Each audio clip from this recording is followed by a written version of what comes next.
Continuing lesson number 7, debt funding. Now, another topic, credit facilities, a fund based granted to the exporters by banks. In order to encourage exports and to help the exporters financially, RBI introduced a export credit scheme in the year 1967 as a that exporters can avail the credit for the export activities either in the rupees or in the foreign currency as per the choice and subject to the RBI directions in this regard.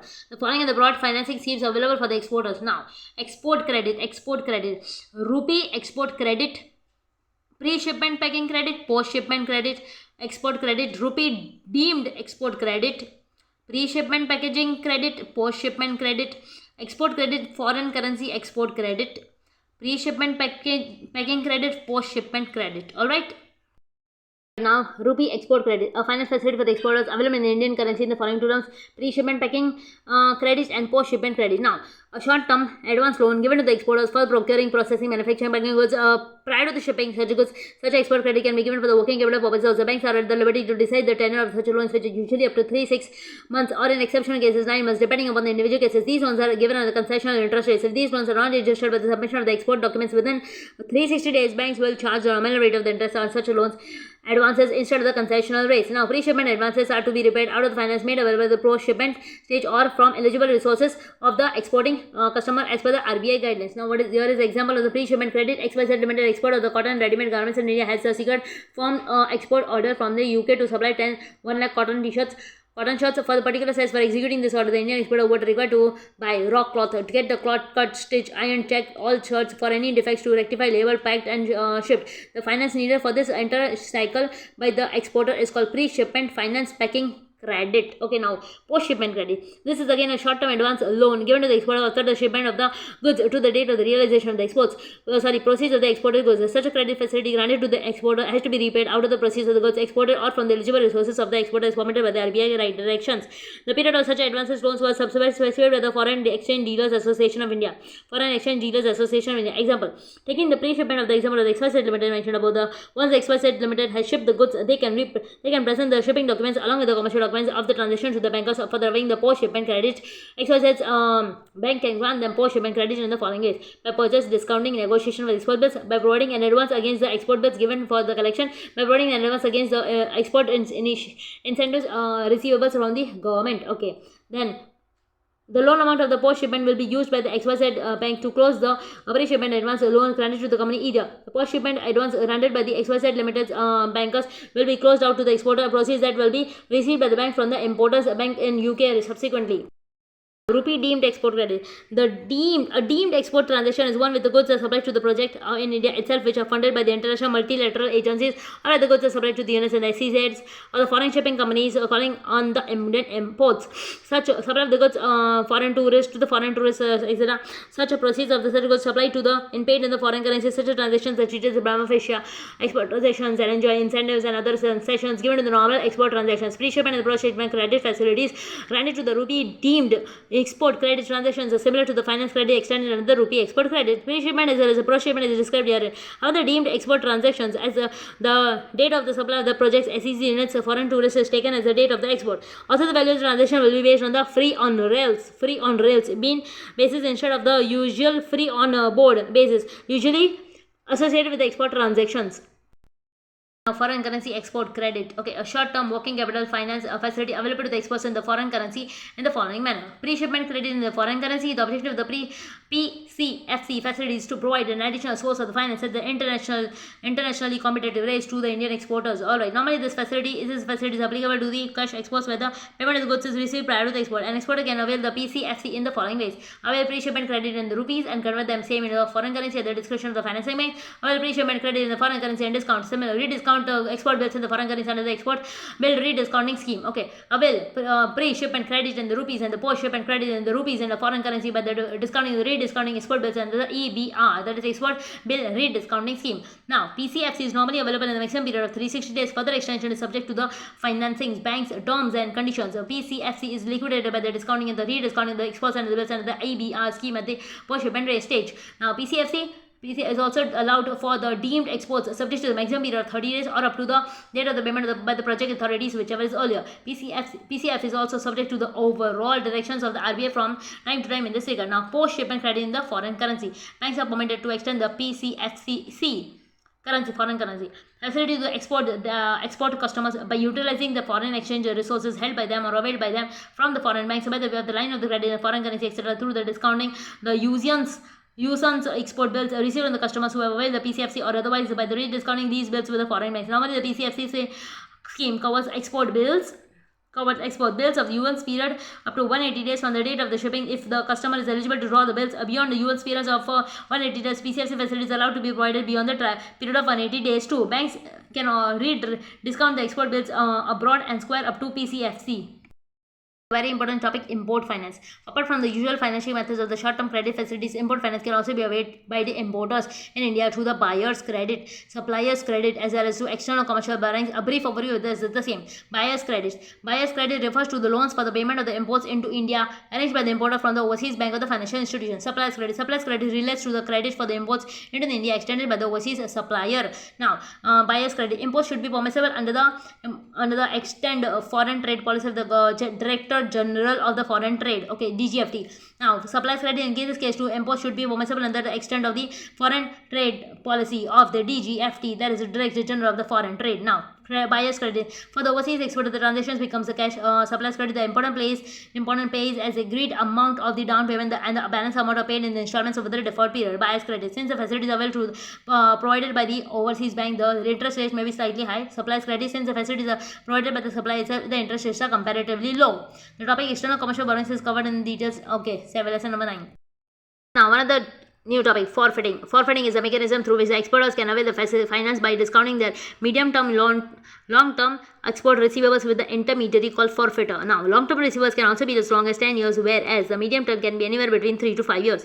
Thus, receivables on the deferred basis, evidenced by the export bills and the commercial documents, can be forfeited. Forfeit is done without a recourse basis, that is, if the importer fails to pay, the forfeiter cannot recover the dues from the exporter for whom he has discounted the export receivable. Of course, the forfeiter covers the risk by getting the export documents co-accepted with the importer's bank, a reputable bank from the importer's country. Now, an overview of a general working mechanism of the forfeiting as follows. A foreign importer and the Indian exporter meet and the finalize the transaction between them, entering into the contract. Thereafter, the exporter readies goods and ships the same to the importer as per the contract terms.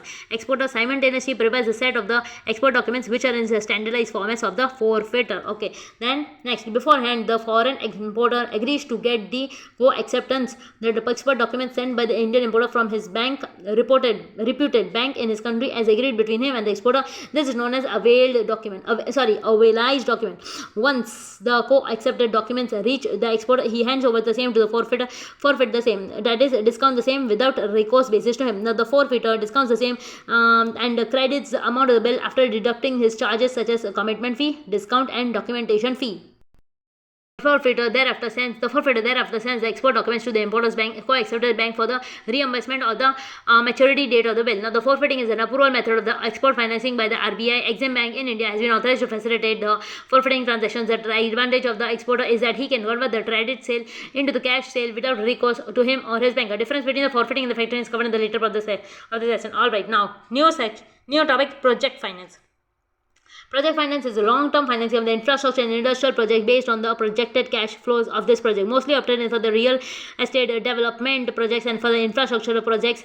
Usually, a project financing structure involves a number of the equity investors known as the sponsors, a syndicate of the banks or the other lending institutions that provide the loan for the operationalization of the project. They are most commonly loans which are secured by the project assets and are paid entirely from the project cash flows rather than from the general assets or the creditworthiness of the project sponsors. The financing is typically secured by all the project of the assets, including the revenue producing contracts. Project lenders are given a lien on these assets and are able to assume control of the project if the project company has difficulties complying with the loan terms. Now, generally, a special purpose entity is created for each project, thereby shielding other assets owned by the project sponsor for the detrimental effects of the project failure. As a special purpose entity, the project finances no other assets than the project capital contribution commitments by the owners of the project company are sometimes necessary to ensure that the project is financially sound or to ensure the lenders of the sponsor's commitments. Project finance is often more complicated than the alternative financing methods. Traditionally, project financing has the most common use in the infrastructure industry. Now, some terminology related to the project finance. Project finance, this entity is created solely for the purpose of execution of the project. They are controlled by the project sponsors. They form a center of the project because of its contractual arrangements with the operators, contractors, suppliers, and the customers. Contractor. The contractor is responsible for constructing the project to the technical specifications outlined in the contract with the project company. Supplier. They are the input provider for the project customer. They are the parties who are willing to purchase the project's output. Okay, commercial banks. They source the fund required for the project finances for arranging these large loans. Banks often form syndicate to sell down these assets. Now, the companies can finance their projects using two ways: corporate financing and the project financing. Now, in corporate finance, in order to guarantee the additional credit provided by the lenders, promoter sponsors use all the assets and the cash flows on the existing form. So, if the project fails or is unable to generate the expected revenue, these assets and cash flows are used to repay the debt of this creditors. While in project financing, the new project in the existing form live separate lives. So, even if the new project fails, the creditors cannot claim the debt repayment from the assets and the cash flow available in the existing form. This deal is costlier than the corporate financing. Owing to the high degree of the risk identification and the allocation is a key component of the project finance. A project may be subject to the number of the technical, environmental, economical, political risk, particularly in the developing countries and emerging markets. Financial institutions and project sponsors may include that the risk inherent in the project development and the operation are unacceptable, unfinanceable. Okay. Dependence on the implementations is sometimes referred to as the project delivery methods. The financing of these are therefore distributed among multiple parties so as to distribute the risk associated with the project while simultaneously ensuring the profits for each party involved. It is more difficult to address the risk of the developing countries and the infrastructure markets is more vulnerable owing to the conservative investor attitude. The features of the project finance transactions are capital intensive. They tend to be the large scale projects requiring the debt and the equity in the large amount, highly leveraged. These transactions are high debt proportion as compared to the equity long term. The tenure for the project financing can be easily reached 15 to 20 years. The independent entity with a finite life. They form a new legal entity with the sole purpose of executing the project. Non-recourse or the limited recourse financing. It means the creditor has no or limited claims on the loan in case of the defaults. There are many national and international participants involved in the project laying different risks, allocated risks. There are many risks involved in the project. For example, environmental, country risk, market risk, project risk, product risk, supply risk, funding risk, currency risk, interest risk. Raising capital through the project finance is generally more costly than through the typical corporate finance avenues. The key parties in the project financing are government. They participate directly in the project. Their work includes approval of the project, licensing as when needed, control of the state, and the sponsor the project. Project sponsors are the owners. They are the owners with the equity stake in the project. The sponsors of the project finance deal with industrial sponsors. These are the industrials who, with some kind of the connection of the project with their core business, public sponsors. These include the central or the local government, municipalities or the municipalized companies. Contractors sponsor. These include the individuals who develop or build the run plants. Financial investors. These includes the banks and financial institutions. Difference between the bills finance and the project finance. Okay, bills finance. Bills finance is a short-term and self-liquidating finance in the nature. The bills can be classified as a demand bills and usance bills. Demand bill is a purchase and the usance bill is discounted by the banks. The credit available to the seller against the bills drawn on the delta of the credit either on the side draft or the usance draft are called as the bill negotiated by the banks. The advantages of the bill finance is that the seller of the goods borrower gets immediate money from the bank for the goods sold by him, irrespective of whether it is a purchase, discount, or the negotiated by the banks. Banks take into consideration the credit worthiness not only of the borrower but also of the drawee. Project finance is a long-term financing of the infrastructure and the industrial projects based upon the projected cash flows of the project. Usually, a project financing structure involves a number of the equity investors known as the sponsors, the syndicate of the banks, and other lending institutions that provide the loans to the operations. There are most common loans which are secured by the project assets and paid entirely from the project cash flows rather than from the general assets or the credit worthiness of the project sponsors. The finance is typically secured by the project's assets, including the revenue of producing contracts. Project and lenders are also given a lien on these assets and are they able to assume the control of the project if the project company has the difficulties complying with the long term. Project finance is often more complicated than the alternative financing methods. Alright, now another down project report. For getting financial assistance from the banks or the financial institutions for the implementation of the business idea, a company is required to prepare a project report. A project report is a detailed report for containing all the details of the company. A good project report must present diverse range analytical and challenges to its clients and its shareholders. Report covering certain important aspects of the project as a details introductory page. Summary of the project. Details about the promoters, educational qualifications, work experience, etc. The current status of the bank and its products and the services, target market and activities, market and activities, infrastructure, facilities, tools deployed, operational premises, machinery, etc. Customers, details about them as well as prospective customers, fiscal acquisitions and tie-ups, means of the financing, profitability, projections and cash flows for the entire repayment and the period of the financial assistance, balance sheets, profit and loss statements, fund flow statement, chief ratios, break even point evaluations, product with capacity to build up and processes involved, project location, cost of the project, means of the financing thereof, available utilities, technical arrangements, market prospects and selling arrangements, environmental aspects, employees, details about the top management, their education, qualifications, work experience, etc. Conclusions. Now specimen of the project report. Part 1. Background of the company profile, promoters, background, etc. Aim of the project, profiles of the key personnel in the organization, future plan of the company. Fifth point is strengths and achievements of the company, like the potential market for software project development by the company and in-house expertise in the area of specialization. 6. Financial arrangements and the feasibility of the proposed setup.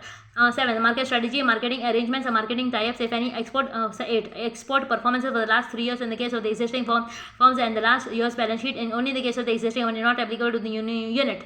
9th point. Exports, orders in hand, in pipeline, under registration. Export work as per the transfer pricing guidelines in the case of the subsidiaries. Brochures in the brochures of the software products company of the annual report for the previous year. Space requirements, build up land, manpower, type of the people working, project manager. Manpower, type of the people working, project manager, project lender, senior programmer, junior programmer, operations, wage bill. Conclusion. Now part 2. Project cost and means of the finance. Project cost, premises, work, office equipment, hardware, software, working capital requirements, total amount in rupees. Of the finance, equity, promoters, Indian equity, working capital loan, term loan from bank, total amount in rupees. Now balance sheets. Balance sheets particular sources of the funds, equity, share capital, reserves and surplus minus profit and loss, total shareholders funds, otherwise specified item wise, other total use of the funds, gross fixed assets, additionals less depreciation, net fixed assets, others specified item wise, cash and the bank balances. Okay, net current assets, total profit and loss statement. Revenue, exports, on-site services, offsite, total operational expenditures, specific item wise, profit, operational profit, depreciation profit, dividend, transfer to the reserves. Okay, transfer to the reserves. Now cash flow statement, inflow, equity loans, other specified item wise, profit, depreciation, total inflow, outflow, fixed assets, specified details, other specified item wise, dividend, total outflow, cash and bank balances, opening balances, net inflow, closing balances. Now important ratios. Okay, important ratios: debt equity ratio, operational profit income, PAT, that is a profit after tax income, return on the total assets, RONW, dividend payout ratios, debt service coverage ratio, PAT before interest and EPS. Okay, compounded annual growth. Okay, break even point calculations, gross revenue, variables, expenses, specified item wise, contributions, fixed expenses, specified item wise, PAT, break even point, cash break even point.